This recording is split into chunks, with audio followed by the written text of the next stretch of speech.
You are too loaded to be flooded and wasted. When you don't have a vision in life, other people will use you to execute their own vision. Ignore the naysayers because they will come around you. Learn how to keep your plans to yourself. Not everyone loves you.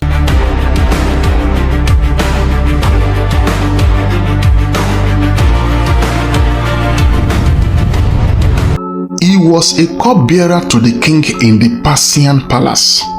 His concern for the welfare of his homeland Jerusalem and its inhabitants prompts him to take a bold step in rebuilding the shattered wall of Jerusalem. He traveled to Jerusalem, organized a massive rebuilding project, managed political opposition, and governed the people. He challenged his countrymen to arise and join him in rebuilding the wall of the city and fix its gates. In spite of oppositions from without and abuse from within, the task was completed in just 52 days, and the impossible was made possible through the hand of God and a visionary leader. This is the story of Nehemiah, the king's cupbearer.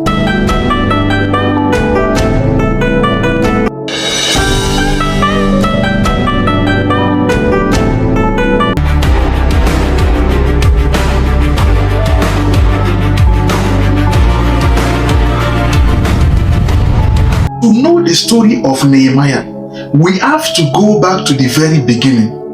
Nehemiah was a cupbearer for the king in Persian palace. Now, who is a cupbearer? The position of a cupbearer is the position given to someone with proven character, wisdom, and experience.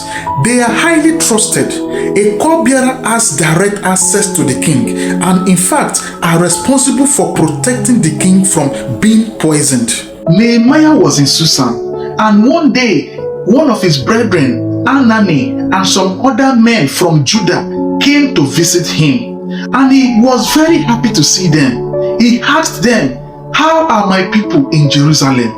And what they told him broke his heart. They told him that the people who survived the captivity have been living in great distress and reproach. Now, to make matters worse, they said, in fact, the walls of Jerusalem have been broken down and the gates have been burned with fire. When Nehemiah heard these words, he was sad. He sat down and cried. He mourned for many days. He fasted and prayed to the God of heaven.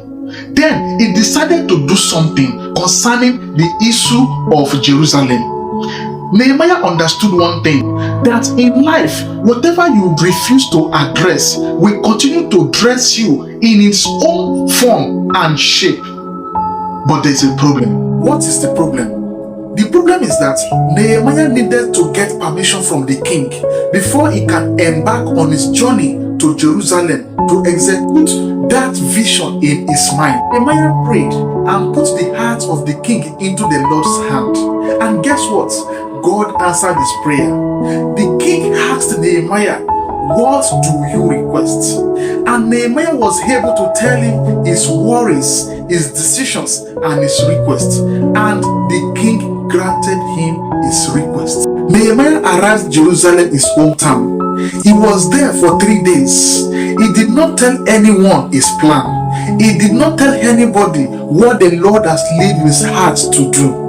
On the third day, he arose at night, he and some other few men. They went to ascertain the level of damage done on the walls. Nehemiah held a meeting with the people of the city. He made them realize the dangers associated with a city without walls. Nehemiah has the understanding that a city without walls is liable to reproach, attack, predators, and even unwanted immigrants. By the time Nehemiah was done talking, the people reasoned with him. They saw the need to rebuild the walls of Jerusalem. They said, "Let us rise up and build." Now, there was a problem. The problem is that some people arose and they despised the vision. They laughed at the vision, and in fact, they mocked Nehemiah and the rest who are determined to carry out this great work. At the forefront of this mockery agenda were three men: Sanballat the Horonite, Tobiah the Ammonite, and Geshem the Arab. Nehemiah and his crew started the great work of rebuilding the walls of Jerusalem. The work was highly progressive because the people had a mind to work. Now, when Sanballat heard about the progress of the work, he was furious and very indignant.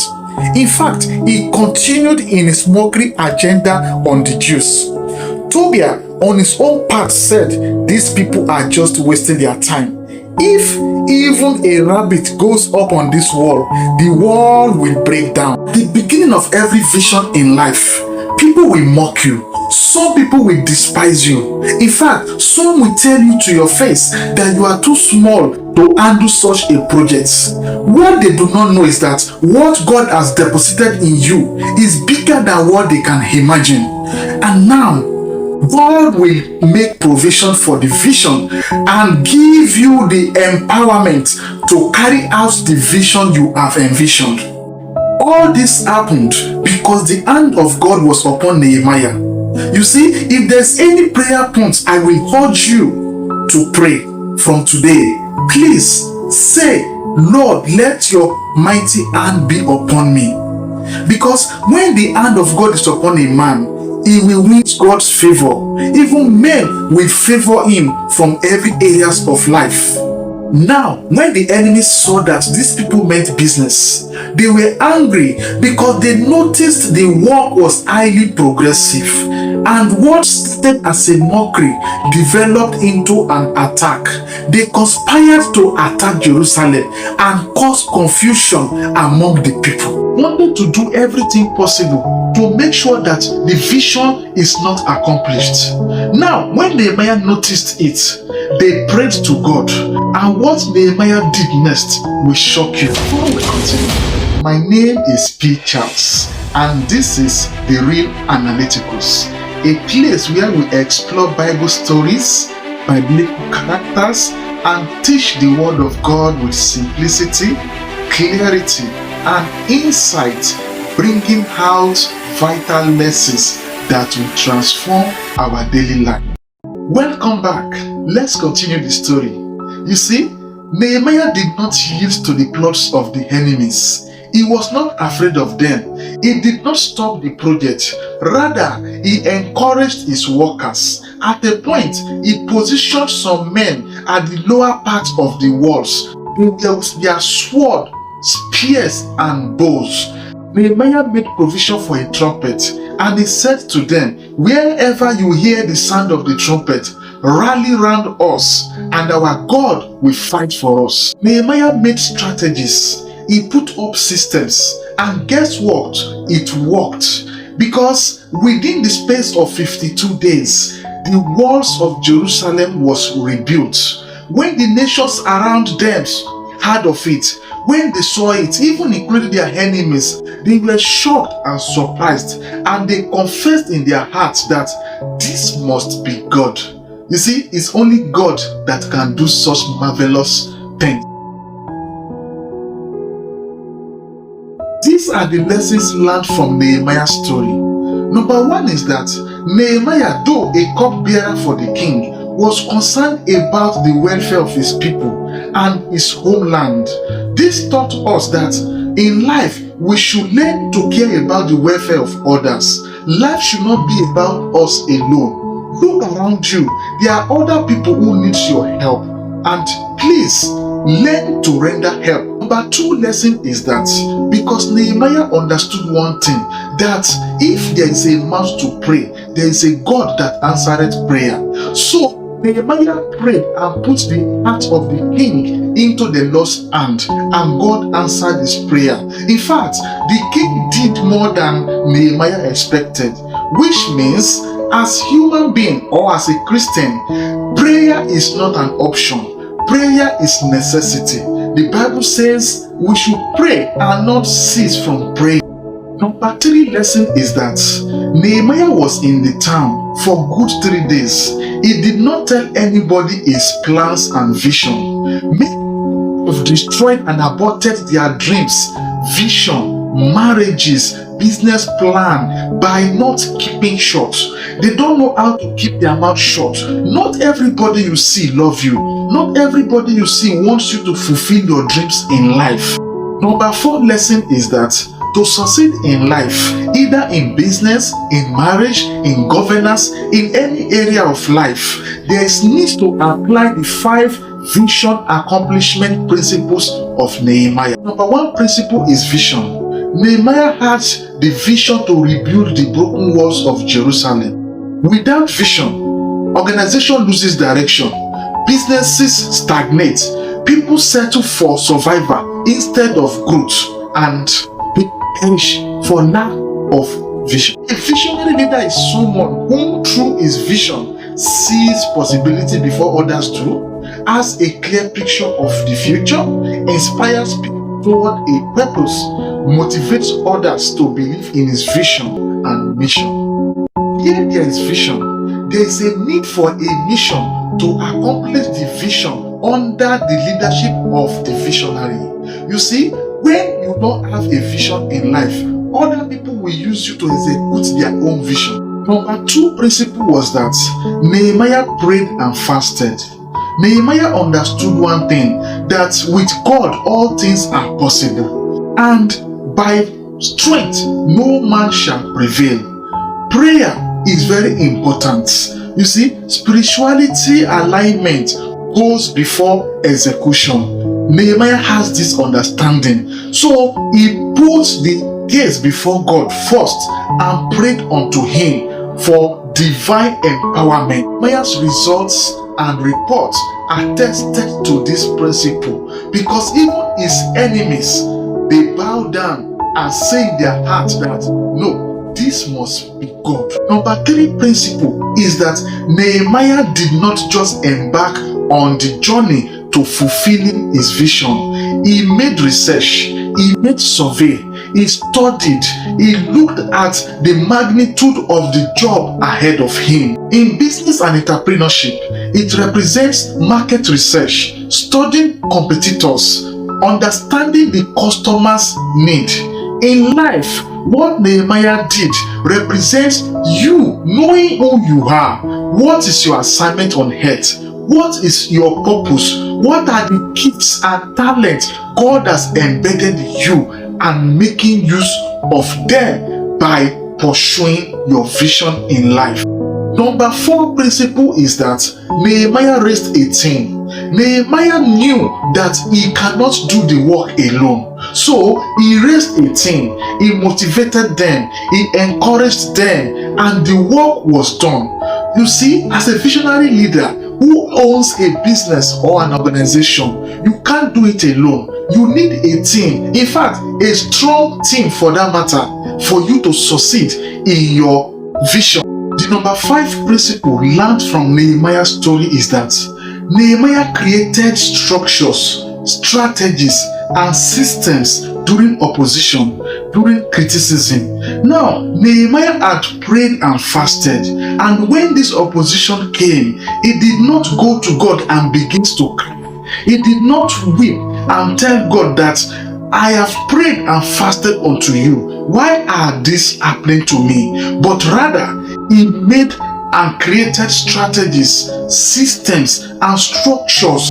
In business, opposition may be criticism, financial difficulty, or competition.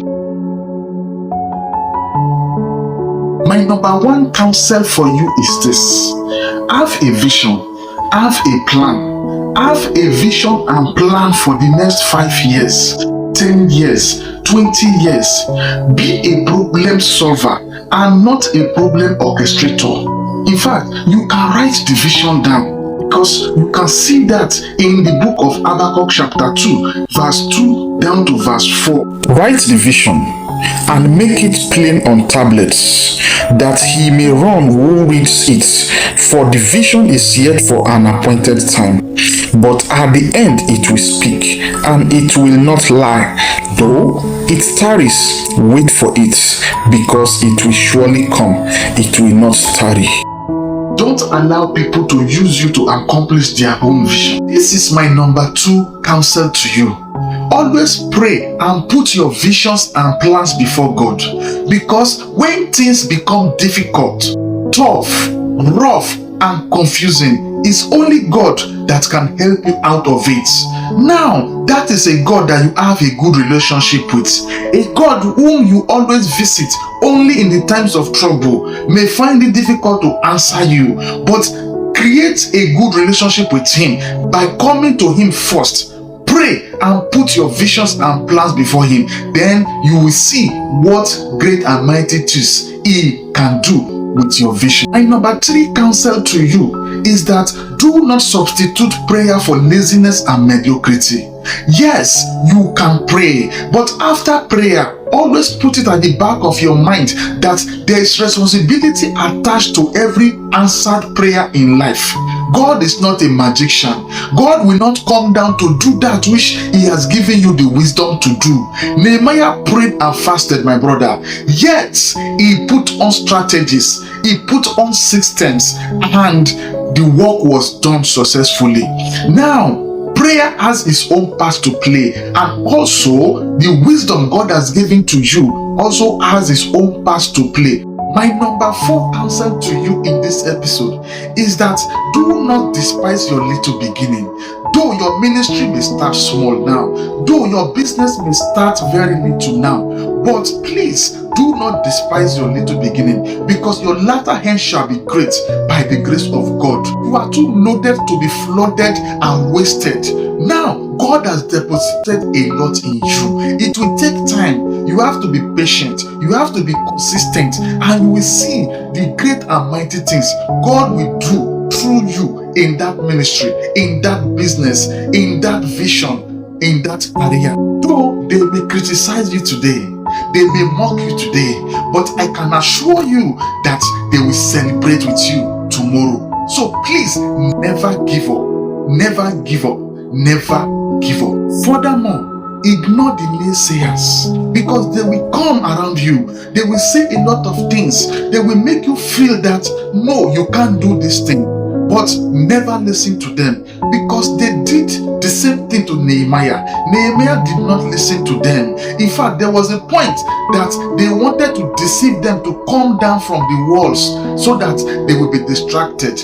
But Nehemiah and his crew refused to be distracted.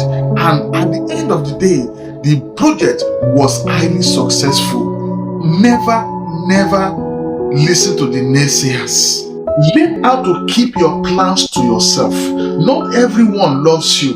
Not everyone wants to see you fulfilling your vision. Not everyone wants to see you fulfilling your dreams. Thank you for watching this episode. I would like to read your comments. Please let me know what you think about this episode. And don't forget to like, share, and subscribe to this channel. If you like this story, give it a thumbs up, comment below on what you learned, and share it to inspire